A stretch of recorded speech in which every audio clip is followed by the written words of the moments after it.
دونوں طریقے میں نے آپ کو بتا دیے ہیں، یہاں پر وقف کریں، یہاں سے شروع کریں، سقطہ کو فالو کریں اور پھر آگے تلاوت کو کنٹینیو کریں۔ لوگ اس کو پڑھتے ہیں رحمتاً ویہیی لنا۔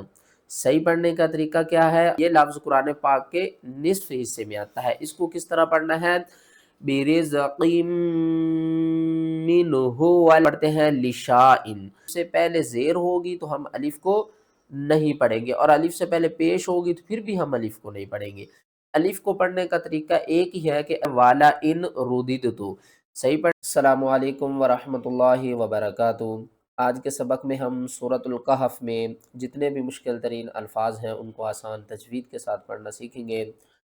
اس سورت کے ہم نے 2 پارٹس کیے ہیں، یعنی کہ اس ویڈیو کو 2 سبقوں میں ہم نے اپلوڈ کرنا ہے۔ مشکل الفاظ زیادہ ہیں کیونکہ بہت سے لوگ سورۃ الکہف کو جمعے والے دن اس کی تلاوت کرتے ہیں، تو اس میں جو مشکل ترین الفاظ ہیں، جو قواعد ہیں، وہ بہت سے لوگ نہیں جانتے، تو اس لیے تھوڑی سی ڈیٹیل کے ساتھ یہ ویڈیو ہوگی، ویڈیو لمبی نہ ہو جائے اس لیے اس کو 2 پارٹس میں ڈیوائیڈ کیا ہے۔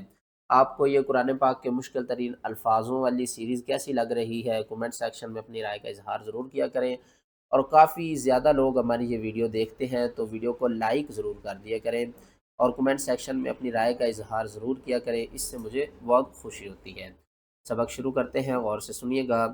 اعوذ باللہ من الشیطان الرجیم، بسم اللہ الرحمن الرحیم۔ پارہ نمبر 15 سورۃ الکہف، قرآن پاک کی سورہ نمبر 18۔ اس کی فرسٹ آیات میں دیکھیں تو یہ سقطہ لکھا ہوا ہے۔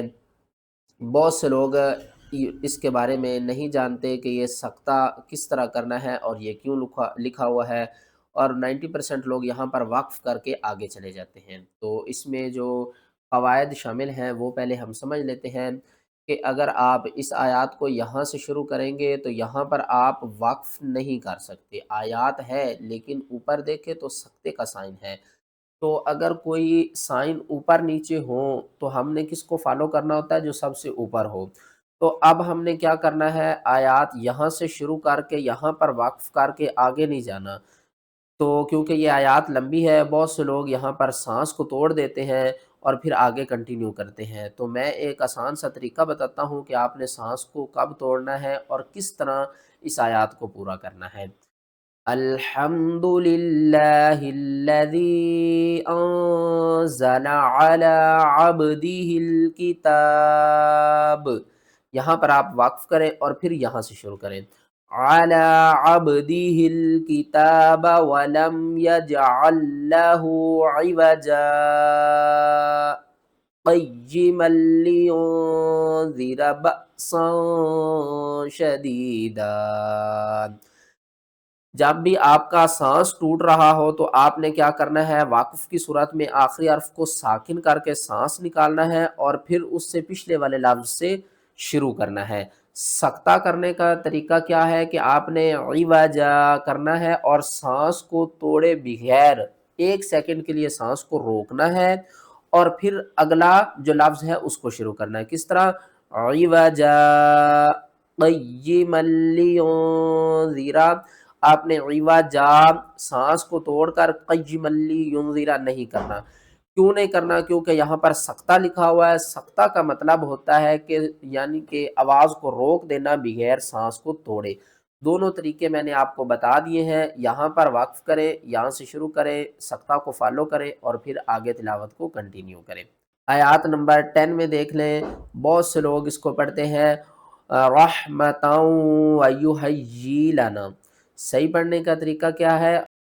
اس کے ہجے کر لیتے ہیں۔ راح زبر راح، میم زبر ما، رحم، تا واو 2 زبر تاؤں، رحمتاؤں، واو زبر وا، ہا یا زبر ہے، یا حمزہ زیر ی، وہی، لام زبر لا، نون الف زبر نا، رحمتاؤں وہی لنا۔ یا کو ہم نے 2 بار پڑھنا ہے، سختی کے ساتھ پڑھنا ہے، اور بہت سے لوگ جی لانا پڑھتے ہیں۔ تو یہ جو نیچے والا یا ہے نا، یہ جسٹ لکھنے میں آیا ہے، پڑھنے میں نہیں آئے گا۔ یہ جو حمزہ ہے نا، اس کے اوپر یہ جزم ہے، ٹھیک ہے نا۔ اور حمزہ جب بھی ساکن ہوتی ہے تو اس کو ہم نے جھٹکے کے ساتھ پڑھنا ہوتا ہے۔ یہاں پر آپ نے ہا کو نہیں پڑھنا، تا کو پڑھنا ہے، اور تا کو واو کے ساتھ ملا کر پڑھنا ہے۔ رحمتاً وہیئ لنا، ہا اور ہا میں بھی آپ نے فرق کرنا ہے۔ یہاں پر دیکھ لیں دو زبر کے اوپر وقف کس طرح کرنا ہے، اور آگے دیکھیں تو واؤ کے اوپر تشدید ہے۔ یہ تشدید کیوں آئی ہے اور اس کو کس طرح پڑھنا ہے؟ انہم فتیۃ آمنوا بربہم وزدناہم ہدی۔ ایک طریقہ تو یہ ہے، لیکن یہاں پر بھی ہم یا کو نہیں پڑھیں گے۔ دوسرا طریقہ کیا ہے کہ ہم اس کو پڑھیں گے ہدی وربطنا۔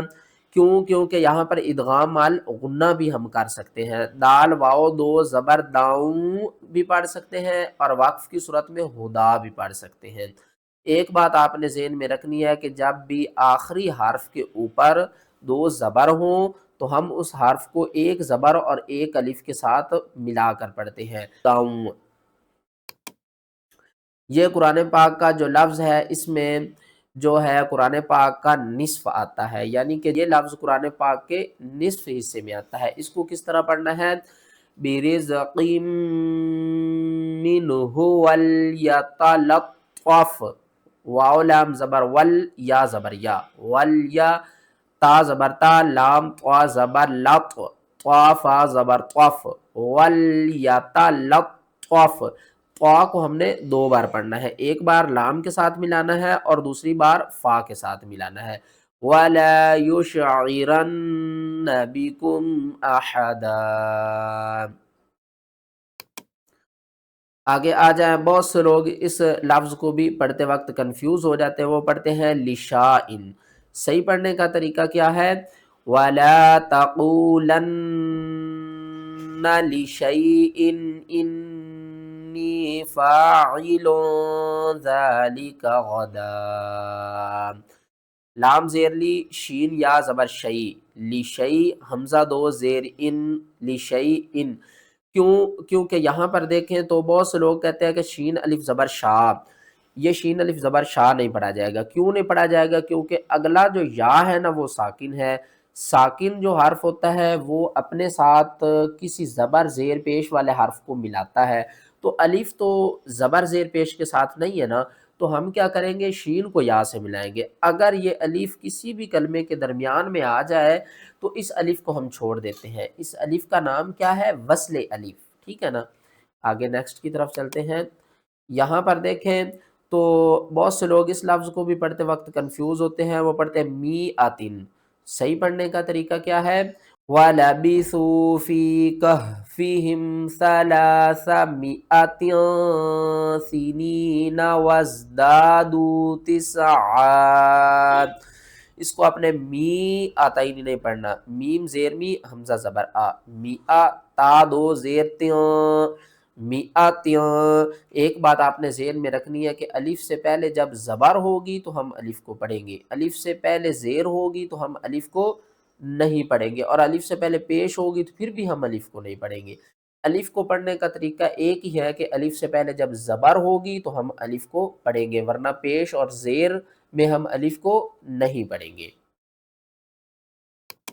آگے آ جائیں، سورۃ الکہف کی آیات نمبر 36 میں دیکھیں تو بہت سے لوگ اس لفظ کو پڑھتے ہیں والا ان رودیدتُ۔ صحیح پڑھنے کا طریقہ کیا ہے؟ وَمَا أَظُنُّ السَّاعَةَ قَائِمَةً وَلَئِن رُّدِدتُّ۔ قاف الف زبر قا، حمزہ زیر ای، قائی، میم زبر ما، تا واو دو زبر تاؤں، قائمتاؤں، واو زبر وا، لام زبر لا، حمزہ را زیر ار، را پیش رو، دال تا زیر دت، تا پیش تو، وَلَئِن رُّدِدتُّ۔ یہاں پر دیکھیں تو را کو بھی ہم نے دو بار پڑھنا ہے، تا کو بھی دو بار پڑھنا ہے، واو کو بھی دو بار پڑھنا ہے۔ اس مد کو ہم نے 5 الف کے برابر کھینچ کر پڑھنا ہے، اور تا کو واو کے ساتھ ملائیں گے، ادغام مال غنہ کریں گے، اور یہاں پر حمزہ کو نون کے ساتھ آپ نے نہیں ملانا اور نہ ہی دال کو دوسری دال کے ساتھ ملانا ہے۔ جب بھی ساکن اور مشدد لیٹر دونوں اکٹھے آ جائیں تو ہم کیا کرتے ہیں، ساکن حرف کو چھوڑ دیتے ہیں، مشدد حرف کو پڑھتے ہیں۔ یہاں پر جو نون ہے نا درمیان میں، اس کو ہم نے چھوڑ دینا ہے، حمزہ را زیر ار پڑھیں گے۔ اور آگے دیکھیں تو دال کے آگے بھی ایک اور دال ہے، بہت سے لوگ دال زیر دد پڑھتے ہیں، تو ہم نے دال تا زیر دد تا پیش تو دد تو پڑھنا ہے۔ کیوں؟ کیونکہ یہ دال ہے یہ ساکن ہے اور تا مشدد ہے، مشدد لیٹر کی پاور زیادہ ہوتی ہے ساکن کی نسبت۔ اس آیات کی پوری تلاوت کرتے ہیں۔ وَمَا أَظُنُّ السَّاعَةَ قَائِمَةً وَلَئِن رُّدِدتُّ إِلَىٰ رَبِّي لَأَجِدَنَّ خَيْرًا مِّنْهَا مُنقَلَبًا۔ ویڈیو اچھی لگی ہے تو ویڈیو کو لائک کریں، چینل پر نئے ہیں تو چینل کو سبسکرائب کریں۔